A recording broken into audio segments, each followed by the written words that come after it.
ముందు ఓవరాల్గా సినిమా ఏంటి అంటే యావరేజ్ అంటాను నేను, కొంచెం బిలో యావరేజ్ అని చెప్పాలి. ఎందుకంటే ఫస్ట్ హాఫ్ ఇక్కడ, సెకండ్ హాఫ్ ఇక్కడ ఉంటే యావరేజ్ అయ్యేది, సెకండ్ హాఫ్ కింద ఉంది మీకు కనబడదు. సో ఓవరాల్గా బిలో యావరేజ్ అయిపోయింది అనమాట. అదేంటి ఎంత దారుణంగా మాట్లాడుతున్నాం అంటే మనం డీటెయిల్డ్గా డిస్కస్ చేద్దాం. అసలు ఫస్ట్ హాఫ్ నాకు అర్థం కాలేదన్నమాట. ఏంటి ఇంత ఇంత టైట్ స్క్రీన్ ప్లే, ఇంత పర్ఫెక్ట్ రైటింగ్, బేసిక్గా కామెడీ డైలాగ్స్ కానీ పంచ్ డైలాగ్స్ కానీ అన్ని క్యారెక్టరైజేషన్స్ అన్ని ప్లాన్డ్గా ప్రాపర్గా రాసి తీస్తే ఎలా ఉంటుందో అంటే ఒక స్లిప్పర్ షాట్లో కొట్టినట్టు ఉంటుంది ఫస్ట్ హాఫ్. లాస్ట్ 2025 లాస్ట్ రివ్యూలో మాట్లాడుకున్నాం బెస్ట్ ఫస్ట్ హాఫ్ ఏంటంటే ఛాంపియన్ అన్నాను నేను. ఇది కనుక 2025లో వచ్చుంటే బెస్ట్ ఫస్ట్ హాఫ్ ఇదే ఇచ్చేస్తాను, నో డౌట్. అసలు ఫస్ట్ హాఫ్ అంత ప్రాపర్గా తీశారు అంటే మనకి మొన్నే వచ్చిన రాజా సాబ్కి స్లిప్పర్ షాట్లా అనమాట. ఒక ప్రాపర్గా స్క్రిప్ట్ రాసుకొని దానికి తగ్గట్టు షూట్ చేసుకొని ఎడిట్ చేసి రిలీజ్ చేస్తే ఎలా ఉంటుందో అవుట్పుట్ చూపించాడు మన అనిల్ రావిపూడి. సార్ గట్టిగానే కొట్టినట్టున్నాడు. Boss is back. అసలు మామూలు టైమింగ్ లేదు, వింటేజ్ ఎక్స్ప్రెషన్స్, యాక్టింగ్, మ్యానరిజమ్స్ అన్నీ అంటే అన్నీ పెట్టారనమాట ఫస్ట్ హాఫ్ లో. సో ఇంకా నేను ఓహో సూపర్, మంచి స్టోరీ సెటప్ కూడా చేశారు, ఇంకేంటి అనుకున్నా. Second half back, boss is back first half లో. సెకండ్ హాఫ్ లో Anil Ravipudi is back. Okay, కొంచెం క్రింజ్ అంతా పక్కన పెట్టి స్టిల్ క్రింజ్ ఉంది ఫస్ట్ హాఫ్ లో, సెన్స్లెస్ సీన్స్ కూడా ఉంటాయి. ఓకే, అవన్నీ ఇంకా మామూలే. అంటే అనిల్ రావిపూడి సినిమా కాబట్టి ఇంకా మనం ఒప్పేసుకుంటాం అనమాట, యాక్సెప్ట్ చేస్తాం అవి. బట్ సెకండ్ హాఫ్కి వచ్చేసరికి ఏమైందో నాకు అర్థం కాలేదు. మరి స్టోరీ ఫస్ట్ హాఫ్ వరకు రాసుకున్నట్టున్నారు, సెకండ్ హాఫ్ లో మరి ఏమైందో అన్నకి F2 F3 days are back worst అనమాట, దరిద్రం. సెకండ్ హాఫ్ అయితే విలన్ ఎవడు నాకు అర్థం కాదు అసలు, అదేం విలన్. ఇప్పుడు మనం డీటెయిల్గా మాట్లాడుకుందాం. హీరో నేషనల్ సెక్యూరిటీ ఆఫీసర్ కానీ ఉండే చిన్న ఇంట్లో మిడిల్ క్లాస్ అంటారు. ఇది నా చిన్నప్పటి నుంచి ఎదవ లాజిక్ నాకు మండిపోతుంది. హీరో ఎవడైనా కానీ, ఎంతటోడైనా కానీ మిడిల్ క్లాస్ అనేస్తారు. మిడిల్ క్లాస్ డైలాగులు అంటే మిడిల్ క్లాస్ ఆడియన్స్ ని అపీస్ చేయడం కోసం ఎందుకో మరి అలా పెడతారు. హీరో రిచ్ అని చూపించండి అయ్యా, హీరోకి మంచి రోల్ ఇచ్చి పోలీస్ ఆఫీసర్ అంటారు, NSG అంటారు, రా ఏజెంట్ అంటారు, కానీ ఉండేది పాడే. Hero chief national security officer, ఒక మినిస్టర్ దగ్గర పర్సనల్ సెక్యూరిటీ చీఫ్, మళ్ళీ మిడిల్ క్లాస్ అని డైలాగులు పెడతారు. సరే ఇది పక్కన పెడదాం. జనరల్గా ఏంటంటే విలన్ పెద్ద బిజినెస్ మ్యాన్, హీరోయిన్ వాళ్ళ ఫాదర్ పెద్ద బిజినెస్ మ్యాన్, హీరోయిన్ CEO ఏదోటి, మన హీరో రోడ్డు మీద తిరిగే చిల్లర. హీరోయిన్ లవ్ చేస్తాడు, వాళ్ళ సిస్టంలోకి దూరిపోతాడు, ఇలా ప్రాబ్లం ఉందని తెలుసుకొని విలన్ చంపేస్తాడు. ఇలా చూస్తాం మనం టెంప్లెట్. ఇక్కడేంటి హీరో తోపు, హీరోయిన్ తోపు. హీరోయిన్ వాళ్ళ ఫాదర్ పెద్ద బిజినెస్ మ్యాన్, ఈయన పెద్ద ఆఫీసరు, నేషనల్ సెక్యూరిటీ ఆఫీసర్. మరి అలాంటప్పుడు విలన్స్ ఎలాంటి వాళ్ళు ఉంటారు అంటే అలా ఎక్స్పెక్ట్ చేస్తాం మనం. అంటే పోనీ ఎంత కాదన్న మినిమంలో మినిమం ఓ బిజినెస్ మ్యాన్ ఉంటాడు విలన్. ఏంటిది ర్యాండమ్గా ఒక సస్పెండెడ్ కాప్ అంట, నార్మల్ పర్సన్ విలన్ అంట, వాడొచ్చి విలన్ వేసేస్తాడంట. ఏంటది? వాళ్ళని ట్యాకిల్ చేయడం కోసం కర్ణాటక కింగ్ మైనింగ్ మొఘల్ వెంకటేష్ గారు. ఎక్కడైనా సింక్ అవుతుందా బ్రో? అంటే ఎందుకు రాస్తారు ఇలాగా నాకు అర్థం కాదు. అంటే వాళ్ళ ఉద్దేశం ఏంటో నాకు అర్థం కాదు ఇలా రాయడానికి. అంత ప్రాపర్గా మంచి హీరోకి మంచి రోల్ ఇచ్చి, మంచి రెస్పెక్టబుల్ రోల్, పవర్ఫుల్ రోల్ అంటారు, పవర్ఫుల్ ఆఫీసర్, ఇది అది మళ్ళీ ఎదవ ఎలివేషన్ అన్ని ఇస్తారు. స్టార్టింగ్ రా agent is the chief, is the raw agent, is the cop, is the brutal లేతల్ officer, ruthless అవన్నీ పెడతారు. లాస్ట్ లో సెన్స్లెస్ తీస్తారు. ఇంకా యాస్టీస్ క్రింజ్ వచ్చేస్తుంది సెకండ్ హాఫ్ అంతా. డైలాగుల్లో క్రింజ్, ఆ సీరియల్ టేకింగ్, ల్యాగ్ సీన్లు, మధ్యలో ఆ పాటల ద్వారా జుగల్బందీ టైప్ లో పాటని అబ్బో అంటే ఇంక వచ్చేస్తుంది. F2 రేంజ్ క్రింజ్ అంతా వచ్చేస్తుంది సెకండ్ హాఫ్ లో. ఫస్ట్ హాఫ్ లో స్టిల్ అంటే స్టోరీ బిల్డప్ ఉంటాయి కాబట్టి హీరో క్యారెక్టరైజేషన్ ద్వారా వచ్చే పంచ్లు, జోక్లు అలా వస్తాయి. సెకండ్ హాఫ్ లో అంటే మన రావిపూడి అన్న బ్యాక్ అనమాట. అంటే కావాలని డైలాగులు పెట్టడం, కావాలని క్రింజ్ చేయించడం, అంటే హాసన్వి అంతేగా ఇలా కావాలని పెట్టినట్టు ఇవి కూడా ఫోర్స్డ్గా ఉంటాయి సెకండ్ హాఫ్ లో జోకులన్నీ. ఇంకా వెంకటేష్ గారి క్యామియో, ఇది మన బాసే కెలికారని విన్నాను నేను. స్క్రిప్ట్ ఇది వెంకటేష్ గారిని ఆయనే పెట్టమన్నారు, ఉంటే బాగుంటుంది అది ఇదని అన్నారని మరి ఇక్కడ ఇంటర్వ్యూలో చూసాను, ఏంటో తెలియదు మరి. ఇంకంతే బ్రో, అయిపోయింది స్మాష్.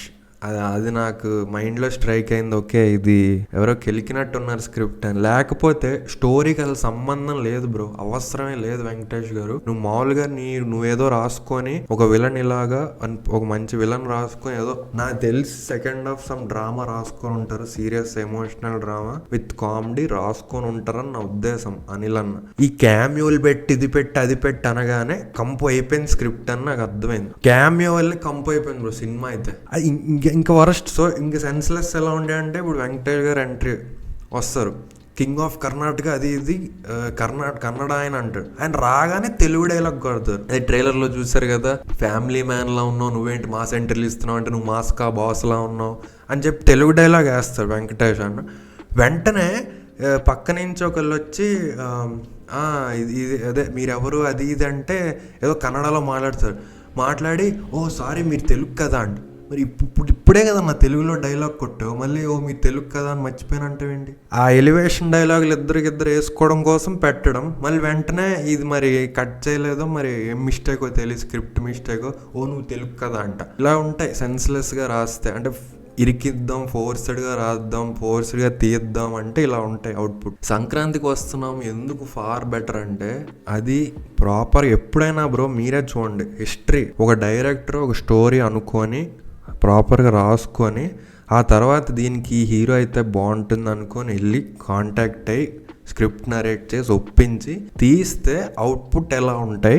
ఒక మూవీ హిట్ అయ్యాక ఇంకొకడు వచ్చి ఈ హిట్ డైరెక్టర్ వచ్చి నువ్వు నాతో సినిమాది నా కోసం ఒక కథ రాయి అంటే ఎలా ఉంటాయి అవుట్పుట్. చాలా ఎగ్జాంపుల్స్ ఉంటాయి హిస్టరీలో, మీరు చూసుకోండి. మనోడి కోసం వాడు కూర్చొని ఎలివేషన్లు స్క్రిప్ట్ రాసుకొని తీస్తాడు, అప్పుడు ఎలా వస్తుంది అవుట్పుట్? వరస్ట్గా వస్తుంది. నాకు ఎందుకు ఇది అలాగే అనిపించింది. సంక్రాంతికి వస్తున్నాం ఇప్పుడు ఒక సీనియర్ హీరోతో ఒక కంబ్యాక్ ఫిల్మ్లా చేయించి మంచి డీసెంట్గా, అంటే వెంకటేష్ గారిని మనం ఎలా చూడాలనుకుంటున్నాం అలా చూపించాడు కాబట్టి మన బాస్ కూడా ఇది బాగుంది సో మనం కూడా చేద్దాం, నాతో కూడా ఒక ఫ్యామిలీ ఎంటర్టైనర్ రాయి అంటే రాసినట్టు ఉంది ఇది. ఎందుకంటే ఫస్ట్ హాఫ్ అయిపోయింది, నీ సెటప్ నీ స్టోరీ ప్రాపర్గా ఉంది, అంతా రాసుకున్నావు, అంత తర్వాత ఏం తీయాలో తెలియదు అన్నట్టు అయిపోయింది సెకండ్ హాఫ్. వరస్ట్ అనమాట. ఇంకా క్లైమాక్స్ లా గన్లు షూటింగ్లు ఇష్టం వచ్చినట్టు లేపేయడాలు, 20 మంది 30 మంది అవన్నీ మాట్లాడితే ఇంక మన బార్బెల్ అన్న టైప్లో అవుతాయి రివ్యూలు. ఇంకా ప్రతి దాన్ని పట్టుకొని అనవసరం, అవన్నీ అవసరం లేదు. సో అదనమాట సెకండ్ హాఫ్ అంత దారుణంగా డీవియేట్ అవుతుంది. ఫస్ట్ ఆఫ్ ఆల్ మన భీమ్స్ నెక్స్ట్ తమనన్న అయ్యేలా ఉన్నాడు. సాంగ్స్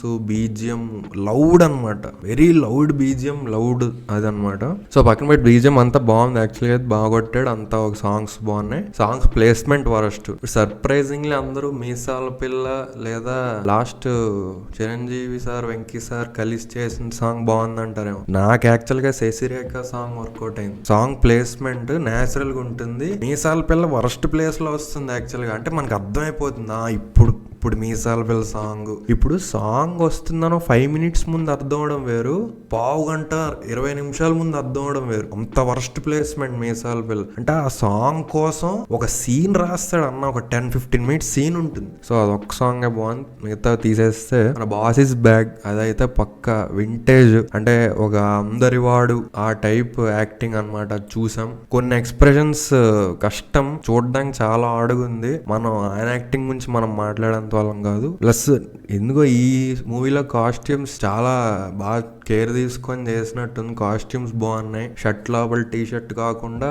ప్రాపర్ గా కొన్ని కాస్ట్యూమ్స్ బాగో, అంటే ఇన్ షర్ట్ టక్కుల ఫుల్ హ్యాండ్స్ టీ షర్ట్ అవి బాగో, కానీ మిగతా కాస్ట్యూమ్స్ అంతా యాక్చువల్ గా బాగా పెట్టారు. మనం ఇక్కడ నేర్చుకోవాల్సింది ఏంటంటే స్టిల్ నీ ఫైట్ సీన్స్ లో ఒక 1-2 సీన్స్ తెలిసిపోతాయి డూప్ అని, బట్ స్టిల్ అది చాలా నెగ్లిజిబుల్. మొత్తం బాసే కనిపిస్తారు. చాలా మంది చెప్పారు ఇది బాసే కనిపిస్తారు, డూపులు అవి విఎఫ్ఎక్స్ ఏం ఉండవు. మన వాళ్ళు నేర్చుకోవాలి ఇది. మిగతా హీరోస్ 70 years లో ఇక్కడ మన చిరంజీవి గారు అయితే అక్కడ మోహన్ లాల్ గారు, మమ్ముట్టి గారు వాళ్ళే చేస్తారు. స్టిల్ మెయింటైన్ చేస్తూ ఫిజిక్ ఫేస్ అంతా ప్రాపర్ గా మెయింటైన్ చేస్తూ బిలీవబుల్ గా చేస్తారు. ఇక్కడ కూడా మన బాలయ్య బాబు కూడా పొట్టేసుకొని కాకుండా కొంచెం బాడీ మెయింటైన్ చేసి ఫేస్ అది మెయింటైన్ చేస్తే నాకు తెలిసి ఎవరు అంటే ఎవరైతే తిడుతున్నారో ఆ తిట్టే వాళ్ళు కూడా తక్కువ అయిపోతారు. ఇంకో పాయింట్ చెప్పాలి యాక్చువల్గా, అంటే ఇది ఎప్పటి నుంచో చెప్దాం అనుకుంటున్నా. సీనియర్ హీరోస్ అని కాదు, ఏ హీరో అయినా మన దగ్గర, ఎస్పెషల్లీ మన దగ్గర, నాకు మన హీరో ఒక హీరోయిన్ తో రొమాన్స్ చేయాలి, ఇలా నలుగురిని కొట్టాలి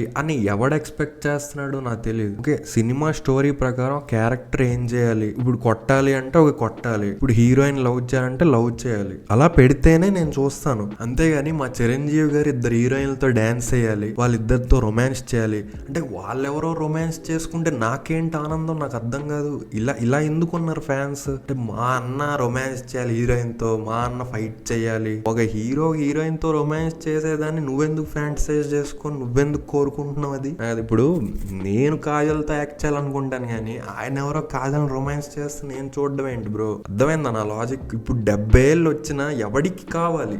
ఎవడు ఎక్స్పెక్ట్ చేస్తున్నాడు చిరంజీవి గారు ఒక హీరోయిన్ తో పాటలు వేసుకొని ఫారెన్ లో రొమాన్స్ అనేది ఎవడు ఎక్స్పెక్ట్ చేస్తున్నాడు, ఎవడు కావాలనుకుంటున్నాడు? అవి అవాయిడ్ చేయాలి కదా. ఇంకా అదే మన మలయాళం వాళ్ళకి మనకి తేడా. అక్కడ మమ్ముట్టి గారు, మోహన్ లాల్ గారు చెయ్యట్లేదు ఇవి. వాళ్ళు అందుకే ఇవి మానేసి ప్రాపర్గా సీరియస్ రోల్స్ కమర్షియల్ చేసినా కమర్షియల్ లాగే ఉంటుంది. అందులో మళ్ళీ సాంగులు చేయడం, ఐటమ్ సాంగులు చేయడం ఉండవు. మన వాళ్ళే ఎందుకు పెడుతున్నారు నాకు అర్థం కాదు, జనాలు ఎక్స్పెక్ట్ చేస్తున్నారు. ఇప్పుడు ఒక యంగ్ హీరోయిన్ ఉంటే ఒక యంగ్ హీరో వాళ్ళిద్దరూ రొమాన్స్ చేసుకొని వాట్ ఎవర్ చేస్తే నేను చూస్తాను, ఓకే, నాకు బాగుంటుంది చూడడానికి. ముసలోళ్ళు చిన్నపిల్లలు ఈ కాంబినేషన్ నాకు ఎందుకు బ్రో? సో ఇదొక పాయింట్ మానేయాలి మన వాళ్ళు. మీరేంటంటే ఒక హీరోగా చూడడం మానేయాలి, ఒక యాక్టర్గా చూడండి. యాక్టర్గా చూసినప్పుడు ఇవి పోతాయి. అప్పుడేంటే అప్పుడు ఏజ్ ఇవన్నీ వస్తాయి అనమాట. ఇప్పుడు స్టిల్ అంటున్నారు కదా బాస్ ఏజ్కి తగ్గ రోల్స్ చేయట్లేదని. మరి ఏజ్కి తగ్గ రొమాన్స్ ఏంటి?